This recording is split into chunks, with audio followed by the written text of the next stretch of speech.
Over the course of the next half an hour, we present Chapter 2 of the Kanishka files. In 2010, Justice John Major of Canada released the report of his inquiry commission into the Kanishka bombing, the worst terror attack ever in Canada and the worst terror attack globally until 9/11.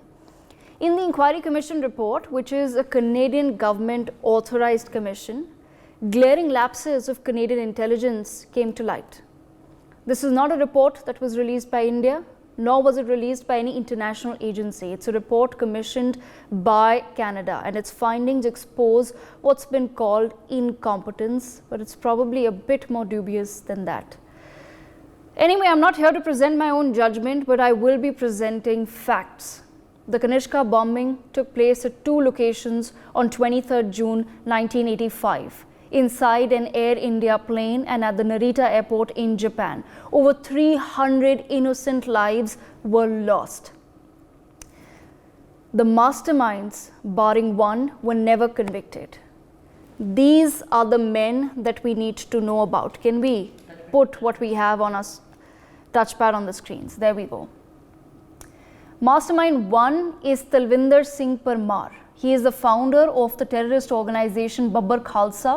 He was a chief mastermind, but he was never convicted.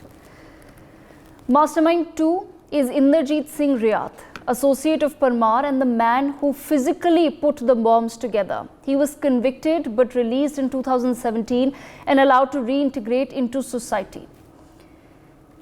Mastermind number 3 is Ripu Daman Singh Malik, another associate of Parmar. He was acquitted for lack of evidence. Mastermind 4 is Ajay Singh Bagri, the chief fundraiser for Babbar Khalsa and a right-hand man of Talvinder Parmar. But the key man, of course, in all of this is Talvinder Singh Parmar, the man that you see on your screens there with all of his guns and glory, as they call it. We begin, of course, by looking at what the Justice John Major report had to say about this man, Talvinder Singh Parmar, the chief mastermind of the Kanishka bombings. Here I take a moment to now open up and put this out on our screens. What you can see, viewers, is Volume 2, Part 1 of the Justice John Major Inquiry Commission report. All of this is available online. None of this has been found exclusively by NewsX, and the reason why I say that is because we are often told that Indian media is biased and doesn't present facts and only opinions. So here are the facts. This is what a Canadian government authored report has said. Obtaining the Parmar warrant. So this is a history of Talvinder Parmar in Canada. What does it say? Talvinder Parmar was incarcerated in West Germany in 1983. So this is a man with a criminal background who was incarcerated in West Germany in 1983. He was released on the 6th of June 1984 and immediately returned to Canada. He was not extradited to India. He had been arrested on the strength of an international warrant issued by India for murder of several people in India. This man was on the run. He was caught in West Germany in 1983, but he was released on the 6th of July and immediately returned to Canada because they thought that he may not get a fair trial in India. The CSIS HQ, which is basically CSIS is the Canadian Intelligence HQ, in particular in the BC region, British Columbia region, were concerned about the effects of Parmar's return to Canada. As soon as he arrived back, he embarked on a cross-country tour in an effort to establish himself as the leading pro-Khalistan and holy leader in Canada. During that tour, at a stop in Calgary on the 15th of July, 1984, so this is nearly, I would say, about 11 months before the bombing took place, Parmar strongly urged Sikhs to unite, fight and kill in order to revenge the attack on the Golden Temple in Punjab. BC region wrote to headquarters on 13th of July 1984 to suggest that they might want to seek a warrant on Parmar. On 27th July 1984, CSIS HQ concurred with this suggestion. It was not until September 17th, 1984 that the BC region was able to complete all the detailed Preparatory steps required to apply for authorization permitting a full investigation. Urgency of the warrant. On 17th October 1984, a request for a warrant to intercept Parmar prepared by Ray Cobsey. He is a person who worked for Canadian intelligence, investigator in the BC region, and supported by his unit head in chief, was submitted to the Director General, noting that the CT section and HQ CT desk consider this to be urgent. The word urgent was used throughout the warrant to support the belief that Parmar presented a threat and was inciting some violence in the Sikh community. Within Canada, after this man's arrest in Germany, in their intelligence agency, there was a belief that this man, Talvinder Singh Parmar, must be watched, his activities must be watched, and there was an urgent need to issue a warrant against him because the intelligence agency felt that this man was capable of inciting the Sikh community in Canada. Now, all of this, remember, is relevant in the context of 1984 and what happened in India. Before I bring in our guests on this first part, I'm just going to come to the next aspect that we're going to be looking at. Remember the date, it was around October, I said, viewers, 1984. The Warrant Review Committee finally signed off on the Parmar warrant on 28th of January 1985. The next year, January of next year, is when it was finally signed, and then it gets even more interesting. The affidavit in support of the warrant was finally signed on the 8th of March 1985 by Finn Barr. 3 days later, on the 11th of March, the Solicitor General signed the minister's approval required for the warrant.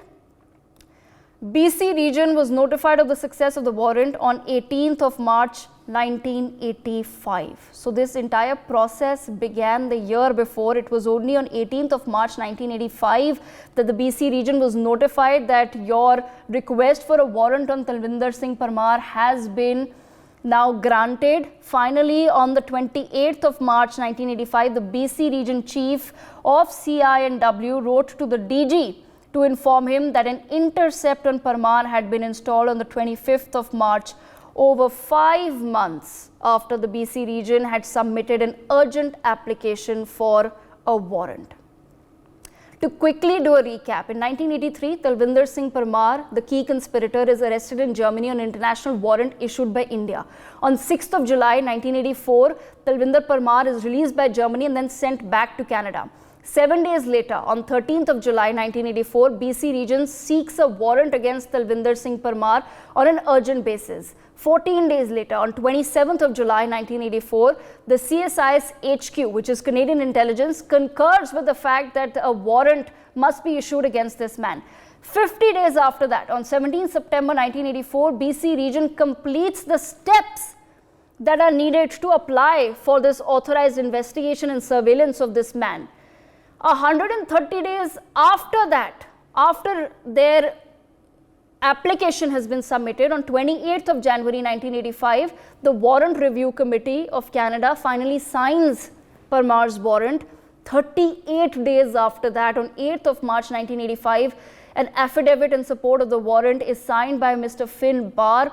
3 days after that, the Solicitor General signs this request, this approval for the warrant, and 7 days after that, on 18th March, the BC region is then notified that your warrant has been approved of. 10 days later, the BC region informs that on 25th March, they begin some sort of a sporadic surveillance of Talvinder Parmar over the months of April and May. 259 days it took for the Canadian government and the red tapeism to actually ensure that surveillance of the key conspirator begins. Let me, on that note, let's keep our screens as it is. Let me, on that note, to discuss the first part, quickly bring in our guests who we have with us, Ambassador Baswati Mukherjee, Professor Madhav Nalapat, and Mr. Kuldeep Khoda. I want to begin with Mr. Kuldeep Khoda, former DGP of J&K. Mr. Khoda, thank you so much for joining us on NewsX, sir. We're trying our best to present facts, sir, that have been put out by the Canadian government itself, lest we are accused of cooking up these stories or of having a biased opinion. When I read this out to you, just this excerpt from this thousands of pages of report that has come out, what is the first thought that strikes your mind? You know, the straightway observation about the system which is prevailing in Canada clearly establishes that their system, whether it is the judicial system or their procedural system in dealing with crime, especially the organized crime and terrorism, is probably the worst one, much worse than what India was facing at the beginning of terrorism in 1980s. It took, as you mentioned, it took 259 days for the issue of putting Parmar on surveillance. And I would say that recently a book has been written by Stewart Bell, who is a well-known author on terrorism. He has covered Afghanistan war, and he has written well-acclaimed books. He's a award winner also on investigative journalism. He has traced the Canadian history, their political system and their judicial system, as to how it is facilitating Canada to be a safe territory, a safe havens for the terrorists to regroup, to operate, yes, and to establish modules of terrorism internationally. And that's why these fugitives who are involved in criminal activities, whether it's the Khalistani elements or whether it's the Islamic terrorists, they find refuge in Canada, and is the system, especially the political part of it, also is playing a great role. The present government of Trudeau is heavily dependent on Jagmeet Singh's New Democratic Party for support. If he withdraws the support, the government collapses. yes. And Jagmeet Singh is known for his terrorist views, the Khalistani views, and this is how the political, judicial, and the administrative system of Canada is functioning. And that's why this is becoming a very safe territory for terrorists to operate, to get funding, to organize weapon training camps. And that's how the problem is going to erupt in your future. All right, Mr. Khurra, I'll come back to you. Ambassador Mukherjee, quickly bring in your thoughts as well as we move to the second part, which is, of course, about the Duncun blast. But we thought it necessary to actually put out the history of Talvinder Parmar for our viewers to understand that this man is not just someone who was wanted in India. There was also, as per Canadian intelligence, ma'am, a need to put this man under surveillance. What do you think? Do you think it was simply red tapeism, bureaucracy that led to this delay in the warrant against Parmar, or do you feel that there could have been some sort of, some people somewhere who were trying to just stop the process altogether? I think on one hand, it is gross incompetence. And as my co-panelist just said, a very loose kind of criminal system that they have in Canada, which does not facilitate preventive detention of individuals who are actually indulging in activities, which in this particular case, for instance, resulted in the death of 329 persons in Kanishka and 2 baggage handlers in Tokyo airport, bringing it to a total of 331 persons who died because of gross incompetence on one hand, and there could have been a cover-up.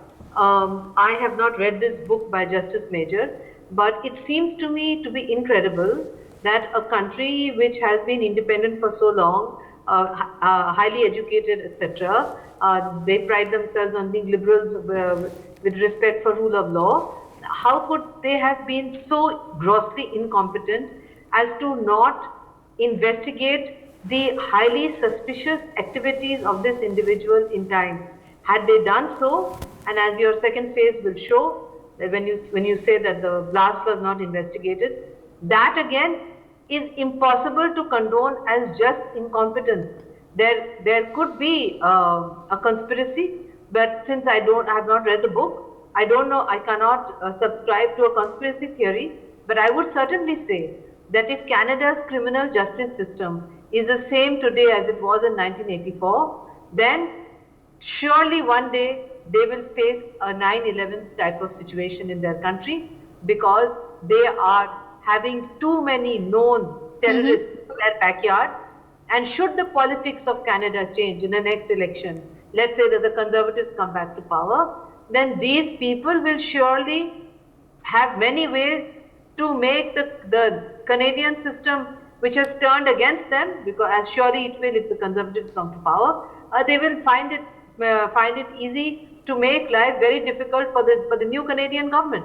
So it's not a good situation to be held hostage to a minuscule group of fundamentalists just because they are propping up the government. My question to Justin Trudeau is it worthwhile to betray the ideals of your great country, which was built on liberty and rule of law, and you are betraying it just because you want to be Prime Minister for a few more months or 6 months or so, and you are betraying the principles on which your great country was built. It's really shameful that he is today still the Prime Minister of Canada. Absolutely. And before we bring in Professor Nalapat, we go to the second part now. I'm just going to put this out on the screens for our viewers. I'm on page number 21 of the same report. So just as Canadian intelligence began keeping an eye on Talvinder Parmar, messages of concern were actually also aired by Air India to Air India offices worldwide, including Canada.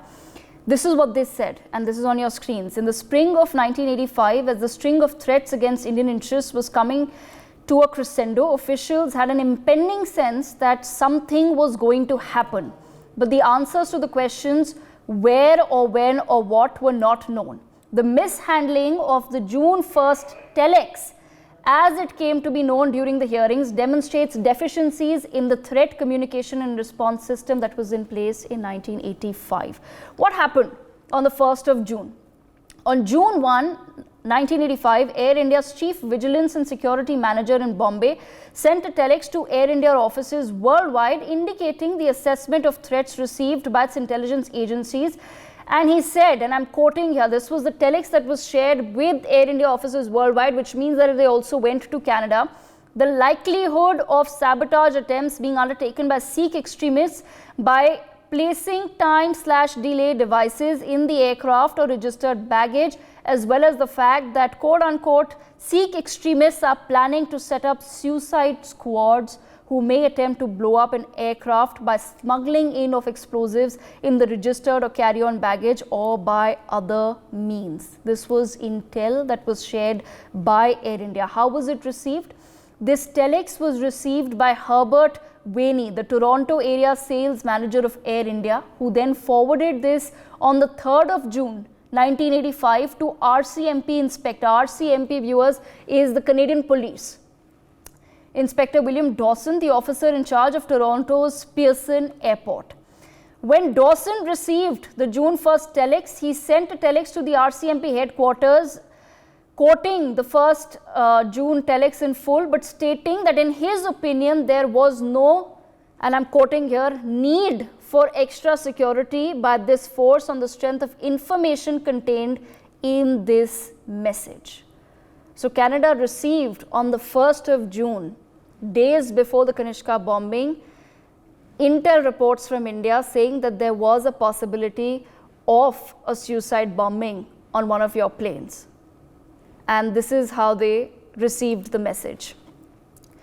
The 1st June telex was also not shared by the headquarters with other RCMP airport detachments. The 1st June telex was not sent to the National Criminal Intelligence Branch, the RCMP branch in charge of analyzing threat information and producing threat assessments.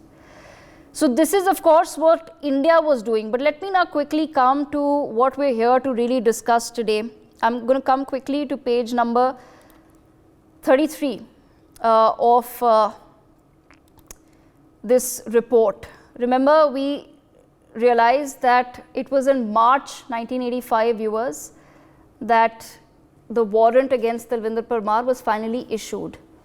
On 1st of June, as per this report, Canadian intelligence began daily surveillance of this man, Talvinder Parmar. On the same date, they also received, one branch of the Canadian police received this telex from Air India, Vigilance Committee in India, that there could be a possibility of a sabotage or some sort of a bombing on one of your planes. What is it exactly that they do about this entire situation? The last leg before the Kanishka bombing was the Duncun blast that took place on the 4th of June 1985. Merely 19 days before the Kanishka bombing, a trial blast was carried out by Talvinder Parmar and Inderjeet Singh Riat.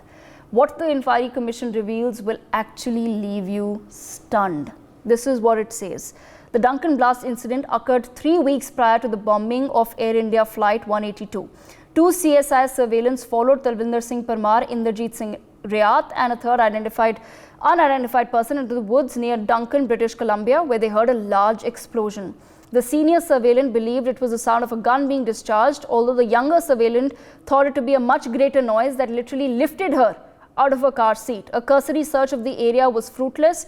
Parmar and Riat were allowed to continue on their way and the third person was never identified. The issue of this person's identity continues to be a major line of investigation today. In April 1985, CSIS investigators Ray Cobbsey and David Ayer requested ongoing surveillance on Parmar. While there had been sporadic coverage of Parmar during April and May, ongoing daily coverage only began on 1st June 1985. On 4th June, CSIS surveillance teams were covering Parmar.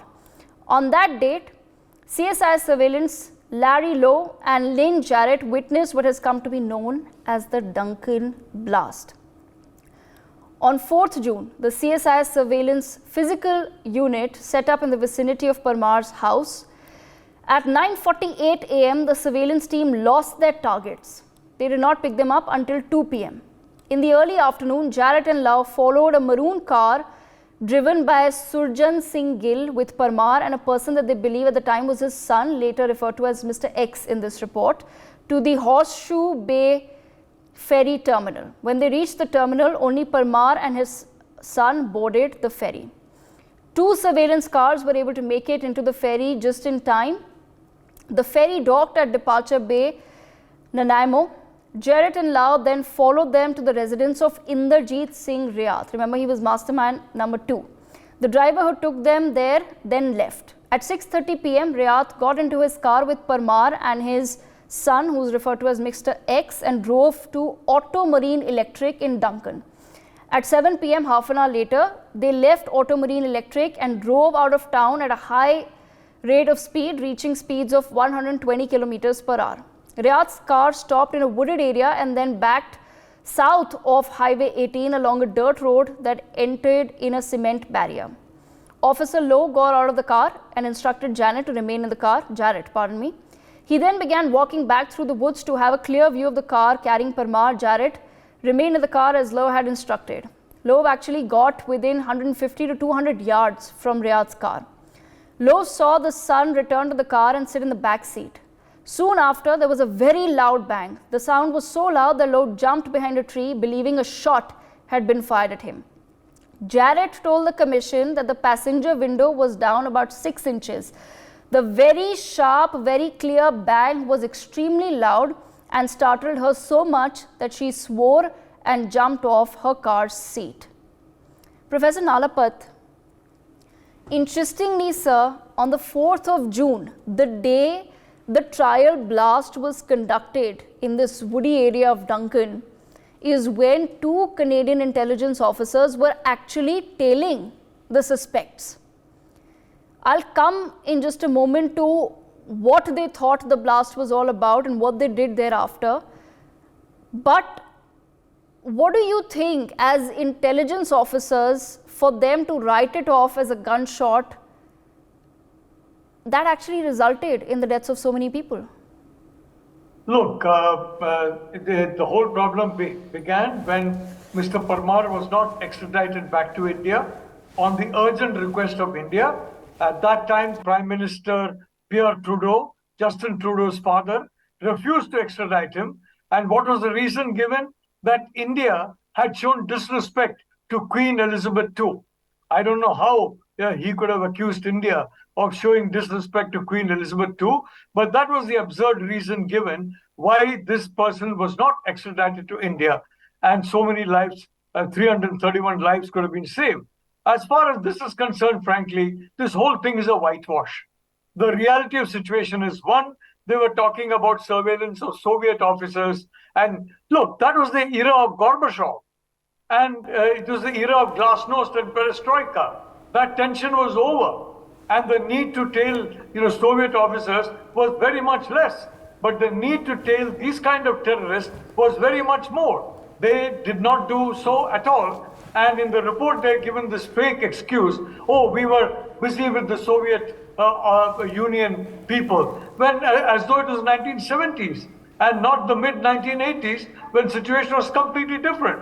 Then I'd like to point out, look, it is ridiculous for a police officer to say that he, or an intelligence officer, that he mistook a high explosive blast for a shotgun shot.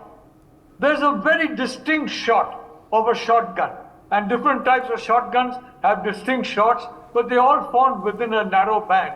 And explosives, especially high explosives, have an entirely different sound pattern.